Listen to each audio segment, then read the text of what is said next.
Assalamualaikum warahmatullahi wabarakatuh. Selamat pagi anak-anak. Hari ini Memris akan menjelaskan tentang wujud benda tema 3 subtema 2. Minggu kemarin Memris menjelaskan tentang benda. Apa yang dimaksud dengan benda? Benda adalah sesuatu yang memiliki massa dan volume. Masih ingat ya? Nah, hari ini Memris menjelaskan tentang wujud benda. Wujud benda itu ada berapa sih yang kalian ketahui? Wujud benda itu dikelompokkan menjadi 3, yaitu benda padat, benda cair, dan benda gas. Coba lihat di rumah kalian, adakah benda padat, adakah benda cair, adakah benda gas? Oke, kalian sudah membayangkan benda apa saja? Sekarang Memris akan menjelaskan apa yang dimaksud dengan benda padat. Sifat-sifat benda padat itu apa saja, kemudian sifat-sifat benda cair, kemudian sifat benda gas.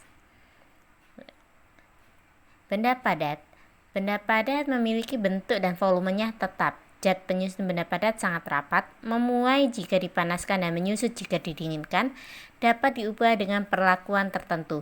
Jadi kalau kalian sudah memperhatikan kursi, adakah di rumah kalian kursi? Ada, Mem. Bentuk dan volumenya tetap.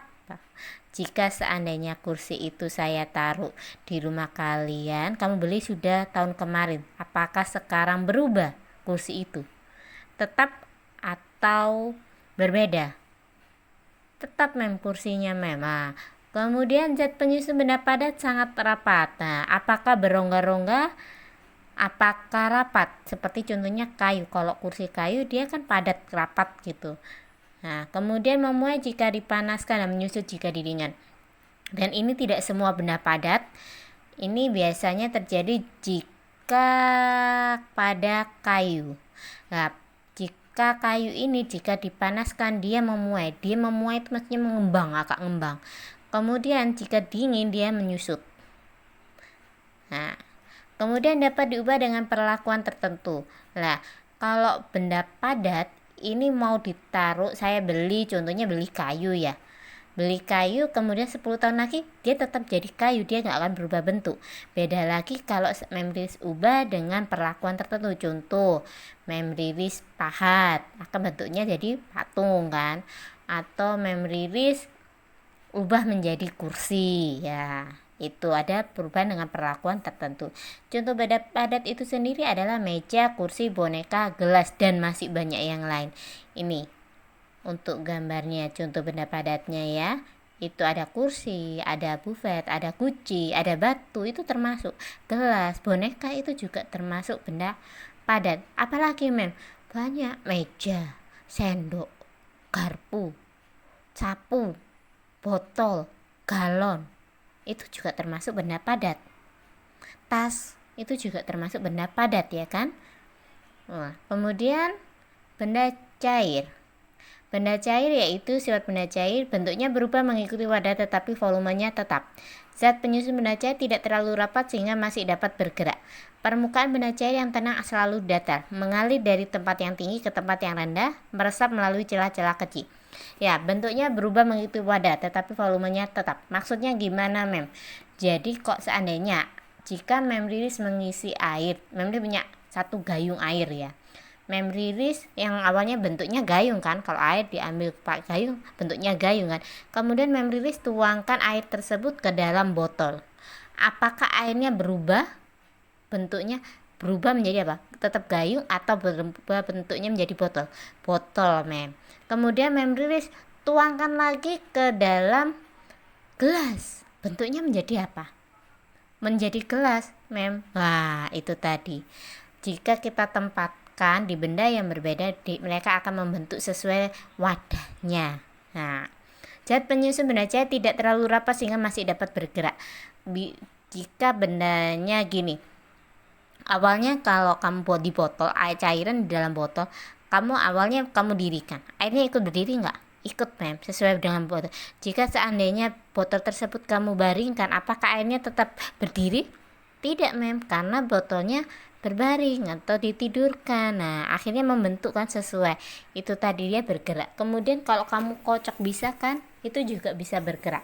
Beda dengan benda padat. Mau kamu kocok dia nggak akan bergerak. Tapi kalau benda cair kamu kocok dia akan bergerak. Itu tadi. Kemudian permukaan benda cair yang tenang selalu datar.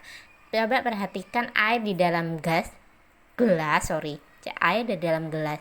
Coba biarkan saja, jangan kasih gerakan apapun, dilihat apakah dia akan datar. Coba cari tahu itu. Kalau menurut Miris tetap datar. Kemudian mengalir dari tempat yang tinggi ke tempat yang rendah. Ya, ini air terjun. Mengalir dari tempat yang tinggi ke tempat rendah. Itu sifatnya. Nggak mungkin kan air itu dari rendah ke tinggi, kecuali air mancur. Itu ada alatnya sayang ya. Kalau kalian bilang dari tempat yang rendah ke tempat yang tinggi, itu contohnya air mancur, tetapi itu ada alatnya. Kalau pada dasarnya sifat benda cair itu dari tinggi ke tempat yang rendah. Coba kamu sekarang tuangkan segelas air. Tuang dari air di dalam botol, tuang ke dalam gelas. Apakah airnya ke atas atau ke bawah? Pasti ke bawah kan? Ini meresap melalui celah-celah kecil. Nah, ini air itu bisa meresap. Nah, biasanya pada tisu kalau kalian berkeringat, keringat itu contoh benda cair loh. Keringat, kemudian kamu lap pakai tisu atau pakai sapu tangan. Nah, dia akan menyerap ke dalam kain tersebut atau ke dalam tisu tersebut. Ya tidak. Kalau enggak, coba kalian sekarang ambil tisu, celupkan ke dalam air. Apakah tisu kalian basah? Gitu. Jika tisu kalian basah, berarti air meresap melalui celah-celah kecil. Contoh benda cair yaitu air mineral, minyak goreng, cat, oli, kecap, dan masih banyak yang lain. Ini contohnya. Nah, di sini Memory juga memberikan contoh. Di situ ada sirup ya. Satunya sirup rasa jeruk, satunya sirup rasa stroberi atau kuku pandan ya. Dan Memory memberikan tisu. Nah, ini contoh benda cair menyerap melalui celah-celah kecil. Itu. Kemudian di situ ada air mineral, ada kecap. Perhatikan, air dituangkan ke dalam gelas, bentuknya menjadi gelas. Kalau kecap dituangkan ke dalam mangkok, dia menjadi bentuknya seperti mangkok. Kemudian madu itu juga menyesuaikan dengan tempatnya atau wadahnya. Kalau benda padat, contoh batu kamu masukkan ke dalam gelas, bentuknya ya tetap batu, nggak bisa jadi gelas. Kamu taruh piring ya tetap aja bentuknya batu tersebut tetap jadi batu, tidak bisa berbentuk seperti piring. Nah, beda lagi kayak benda cair itu tadi ya. Sekarang selanjutnya yaitu benda gas yang terakhir. Benda gas memiliki sifat, bentuk, dan volumenya berubah-ubah. Zat penyusun benda gas tersusun renggang, tidak dapat dilihat tetapi dapat dirasakan, menempati ruangan, menekan ke segala arah. Contoh benda gas, udara, angin, uap, air, dan asap. Nah, bentuk dan volumenya berubah-ubah. Ini kenapa bentuk dan volumenya berubah-ubah? Benda gas itu kan tidak bisa dilihat tapi bisa dirasakan. Contohnya udara. Udara kalau kita taruh di dalam ruangan, dia berbentuk ruangan. Kalau kita taruh di dalam botol, maka berbentuk botol dia. Volumenya berubah kan, bentuknya juga berubah. Kemudian zat penyusun benda gas tersusun renggang. Ini kemudian tidak dapat dilihat tetapi dapat dirasakan, seperti hembusan udara gitu. Kamu kalau kipas angin, apakah kamu kelihatan warna anginnya? Enggak, mem. Nah, kamu bisa rasakan. Ya, itu terasa nggak kalau tanganmu ditaruh di depannya kipas angin? Rasakan nggak? Bisa nggak udaranya? Bisa, mem.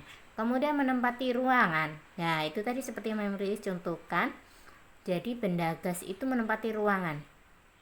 Dia bisa masuk ke celah yang paling kecil. Nah, ada yang benda yang tidak tahan itu kan. Kemudian menekan ke segala arah. Nah, ini benda gas. Kalau kalian meniup balon, dia akan menekan ke segala arah kan. Akhirnya mengembangkan balonnya. Kalau kamu tiup gak ngembang, berarti itu bukan gas ya yang kamu tiupkan ya. Kemudian ini contoh benda gas. Nah, ada asap. Kemudian ada uap air. Kettle itu ada uap air ya, yang putih bukan asap, itu kettle. Itu adalah uap air. Kemudian ada gas LPG. Nah, ini untuk masak ya, benda gas itu tersebut. Kemudian balon udara. Balon udara itu juga oleh gas. Seandainya tidak ada gas, maka kempes, maka bisa jatuh. Tuh, tidak bisa terbang balon udaranya. Jadi sudah cukup jelas ya untuk wujud benda dan sifat-sifatnya. Kalau wujud benda itu ada 3, yaitu benda padat, benda cair, dan benda gas. Sifatnya bagaimana nanti kalian bisa ulangi. Kalau benda padat itu dia tidak berubah bentuknya. Kalau benda cair dia berubah bentuk. Kalau benda gas berubah bentuk sesuai tempatnya, sama dengan benda cair.